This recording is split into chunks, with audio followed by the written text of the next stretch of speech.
बिस्मिल्लाहिर्रहमानिर्रहीम, अस्सलाम वालेकुम। मैं हूं आपका मेज़बान आकिल हुसैन। नाज़रीन, आज के इस प्रोग्राम में आज की 3 बड़ी अहम डेवलपमेंट्स की मुकम्मल तफ़सीलात आप तक पहुंचाएंगे। एक तो आज की सबसे बड़ी डेवलपमेंट सामने आ चुकी है, बड़ा एक इंकशाफ जो है वो सामने आ चुका है कि एक बार फिर बुशरा बीबी की जो सहेली है फ़राज शहज़ादी, जो फ़राह गोगी के नाम से बड़ी मशहूर है, उनके हवाले से आज एक और बड़ा इंकशाफ सामने आ चुका है। इसकी हकीकत क्या है और ये बार बार फ़राह गोगी के हवाले से ही खबरें सामने क्यों लाई जा रही है, और बार बार ये एक ही खबर तमाम चैनलों में ब्रेकिंग न्यूज़ की शक्ल में क्यों पहुंचाई जाती है, कौन पहुंचा रहा है एक ही खबर, और एक ही खबर को पूरे मीडिया चैनल्स में वही रिपोर्ट क्यों किया जा रहा है। एक तो इसकी तफसीलात आप तक पहुंचाएंगे। वहीं दूसरी जानिब खैबर पख्तूनख्वा के आज नए वज़ीर आला का इंतखाब भी हो चुका है, और कल भी हमने अपने व्लॉग में आप लोगों को बताया था कि नवाज शरीफ बहुत जल्द बलूचिस्तान का दौरा करने वाले हैं, जहां 2 से 3 बड़ी जमातों के साथ उनका बाकायदा एक मुआहिदा भी होने वाला है। लेकिन आज की एक बड़ी डेवलपमेंट ये सामने आई है कि बलूचिस्तान से कुछ अहम शख्सियात जो हैं वो नून लीग को बाकायदा ज्वाइन करने वाले हैं, और नवाज शरीफ कब बलूचिस्तान जाने वाले हैं इसकी भी तारीख आज सामने आ चुकी है। इसकी भी तफसीलात आप तक के आज के इस प्रोग्राम में पहुंचाएंगे। अगर आप लोगों ने अभी तक हमारे चैनल को सब्सक्राइब नहीं किया है तो हमारे चैनल को ज़रूर सब्सक्राइब करें और बेल आइकन क्लिक करना ना भूलिए, ताकि इस तरह के अपडेट्स जो हम आप तक पहुँचाना चाहते हैं वो बर वक्त आप तक पहुँच सके। नाज़रीन, आज की सबसे बड़ी डेवलपमेंट यही है कि आज गवर्नर खैबर पख्तूनख्वा गुलाम अली की मंजूरी के बाद जस्टिस रिटायर्ड अरशद हुसैन शाह निगरान वज़ीर आला के पी के तौर पर आज वो मुंतखब हो चुके हैं, और निगरान वज़ीर आला खैबर पख्तूनख्वा के नाम पर मशावरत के लिए CM हाउस में इजलास हुआ, जिसमें साबिक वज़ीर आला खैबर पख्तूनख्वा महमूद खान और साबिक अपोजिशन लीडर अकरम दुरानी शरीक हुए, और उसके बाद जो है ये नाम जो है वो सामने आ चुका है। लेकिन तहरीक इंसाफ की जानिब से ये कहा जा रहा है इस नाम को चैलेंज किया जाएगा, और उनके खदशात इस हवाले से मौजूद है। लेकिन ये इस वक्त कौन तहरीक इंसाफ के मुतालिबात और उनके जो खदशात हैं उनको सुनता है। खैर, उनके लिए अच्छे दिन इस वक्त नहीं जा रहे हैं।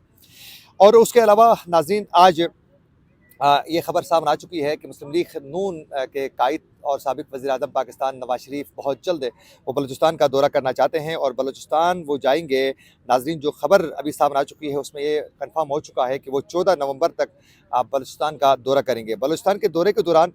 वहाँ उनकी मुलाकात जो है ख़ास वहाँ के सियासी जमातों के साथ भी होगा, और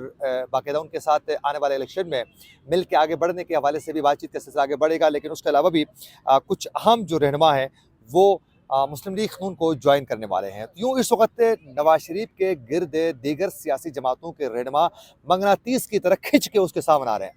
और वो तमाम रहनुमा इनका हिस्सा बन रहे हैं मुस्लिम लीग नून का, या तो पार्टी ज्वाइन करके या फिर उनके साथ इत्तेहाद के तौर पर वो उनका साथ मिल रहे हैं, इत्तेहादी के तौर पर। और ये वही तमाम सियासी जमातें हैं जो हमने कल भी बताया था कि जो 2018 के दौरान जो हैं तहरीक इंसाफ को यही तमाम जमातें ज्वाइन करके उनके इत्तेहादी बन चुके थे एस्टेब्लिशमेंट के कहने पर। आज वही सियासी जमातें तहरीक इंसाफ को छोड़कर मुस्लिम लीग नून को ज्वाइन कर रहे हैं। तो इस वक्त नवाज शरीफ जो है वो एक मरकज़ बन चुका है, एक मगनातीस बन चुका है, जो तमाम चीज़ों को खींच के अपनी तरफ ला रहा है जहाँ जहाँ लोहा मौजूद है। तो इस वक्त नवाज शरीफ के अच्छे दिन जा रहे हैं, और ये एक नैरेटिव हमने कल भी बताया था बड़ा आम किया जा रहा है कि नेक्स्ट वज़ीर आज़म जो हैं वो मुस्लिम लीग नून की जानिब से होगा, और वो नवाज शरीफ ही होगा। और ये भी एक हाइप क्रिएट किया गया कि नवाज शरीफ ही उम्मीद से यकीन का सफ़र कामयाब बना सकते हैं, और नवाज शरीफ ही इस भंवर से पाकिस्तान को निकाल सकता है। ये तमाम चीज़ें एस्टेब्लिशमेंट की बनाई हुई चीज़ें हैं, और ये तमाम एस्टेब्लिशमेंट जो हैं एक नैरेटिव फार्म करती है, फिर उसी नैरेटिव पर लोगों की ब्रांड साजिंग की जाती है मीडिया के ज़रिए। और एक बुलेट थ्योरी जो मीडिया के अंदर बड़ी मशहूर है, आप जो बार बार इंजेक्ट करते हो तो लोग उसको तस्लीम करना शुरू करते हैं। ये उसी तरीके से है जिस तरह हिटलर कहता था कि आप तवातर के साथ झूठ बोलें तो एक वक्त में वो झूठ सच लगना साबित हो जाती है। तो इस वक्त जिस तरह कहा जाता था कि पाकिस्तान की आखिरी उम्मीद इमरान खान है, इसी तरह इस भंवर से पाकिस्तान निकालने में इस वक्त नवाज शरीफ का नाम दिया जा रहा है। तो खैर, ये सिलसिला जारी है, और आने वाले दिनों में आप देखते रहिए बहुत से रहनुमा तहरीक इंसाफ को छोड़कर वो मुख्तलिफ जमातों में भी जाएंगे, लेकिन मुस्लिम लीग नून का पल्ला उसमें भारी होगा, और कराची के अंदर पीपल्स पार्टी को टफ टाइम देने की हर मुमकिन कोशिश की जाएगी। और इसमें कोई दो राय नहीं है कि कराची के अंदर, हैदराबाद के अंदर और बलूचिस्तान के अंदर जो भी पीपल्स पार्टी के लिए सॉफ्ट कार्नर रखने वाली जमातें थी, जो इससे पहले कई बार इत्तेहाद हो चुका था पीपल्स पार्टी के साथ, वो इनसे निकाल के और बाकायदा इसको नून लीग का हिस्सा बनाया जाएगा। जिस तरह बाप पार्टी है, वही बाप की पार्टी है जिसमें बाप का हाथ है, और वो बाप पार्टी मुस्लिम लीग नून का साथ जाना चाहती है। MQM ये भी तो वही पार्टी है, MQM पाकिस्तान, और ये भी इस वक्त मुस्लिम लीग नून के साथ आगे जुड़ चुकी है। मज़ीद भी इस वक्त मुस्लिम लीग के फंक्शनल जो हैं وہ مسلم لیگ نون کے ساتھ ملنا چاہتی ہے، اور نواز شریف نے تو باقاعدہ یہ احکامات بھی دیے اپنے پارٹی رہنماؤں کو کہ جتنے بھی مسلم لیگ کی جو پارٹیاں ہیں ان سب کو ایک امبریلا کے نیچے لانے کی کوشش کریں۔ اس سے پہلے آپ لوگوں کو مسلم لیگ نون کی تمام جماعتوں کی یاد کیوں نہیں آئی؟ اس سے پہلے آپ کو سنا کیوں نہیں جاتا تھا؟ یہ اچانک مسلم لیگ نون کی یاد کیوں ستائی رہی ہے؟ تو اس کی وجہ یہی ہے کہ یہ سارا کچھ ایک پری پلان طریقے سے تیار کیا جا رہا ہے، اور عمران خان کو اس پورے سسٹم سے باہر نکالنے کی کوششیں تیز کی گئی اور اس میں کامیاب ہو چکے ہیں۔ تو آج ایک اور بڑی خبر سامنے آ چکی ہے کہ فرا گوگی کے حوالے سے کل ایک خبر ہم نے آپ تک پہنچائی تھی کہ اس میں ان کی کرپشن اور غیر ظاہری جو ان کے اثاثے ہیں اس حوالے سے ڈکلیئر تمام چیزیں سامنے آئی تھی، اور وہ خبر بھی سرکاری ذرائع سے چلائی گئی، اور وہ ایک ہی خبر پورے میڈیا چینلز میں چلائی جا رہی تھی بریکنگ نیوز کی شکل میں، اور پورا دن چلایا گیا، رات تک ٹرائل ہوا اس خبر پر۔ آج ایک بار پھر ایک خبر سامنے آئی ہے، یہ بھی تمام ٹی وی چینلز میں آپ لوگوں نے بھی سنا ہوگا، دیکھا ہوگا، اگر نہیں دیکھا ہے تو ضرور دیکھیے گا، اگر آپ نے دیکھنا نہیں ہے تو کم سے کم ہمارے ویلو کو سنتے ہو تو آپ لوگوں کو ہم بتائیں گے کہ آج جو خبر سامنے آ چکی ہے یہ بتایا جا رہا ہے، یہ بھی سرکاری ذرائع سے خبر آئی ہے، پتہ نہیں ہے پیچھے کون ہے ذرائع، یہ میں نے کم سے کم یہ میڈیا سے اٹھایا ہے،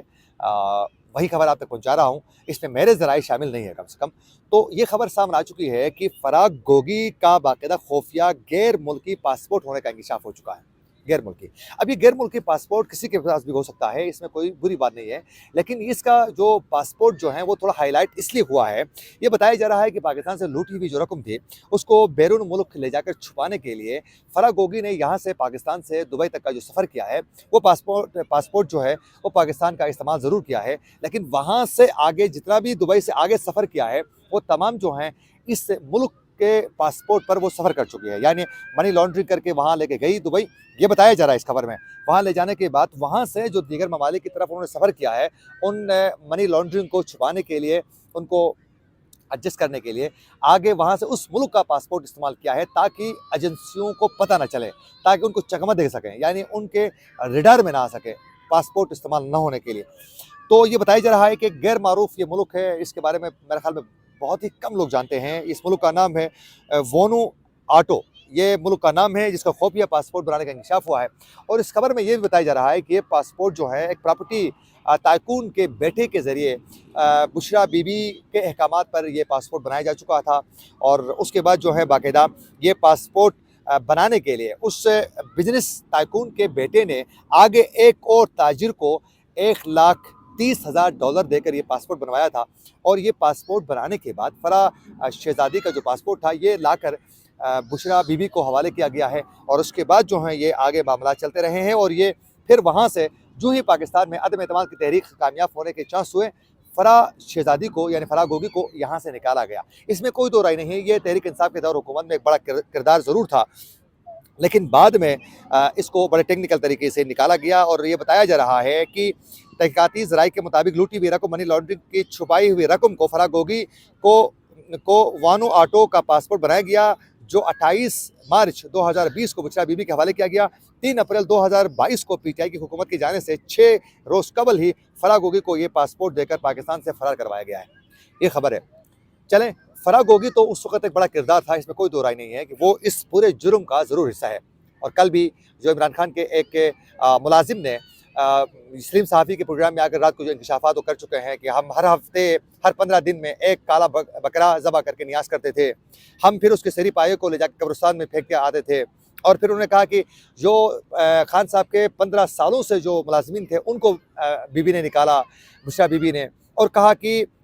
فرا گوگی بڑی قریب تھی، اور پھر طرح طرح کی وہ انکشافات کر چکا ہے، اس والے سے الگ ہم ایک ویلاگ میں بات کریں گے۔ لیکن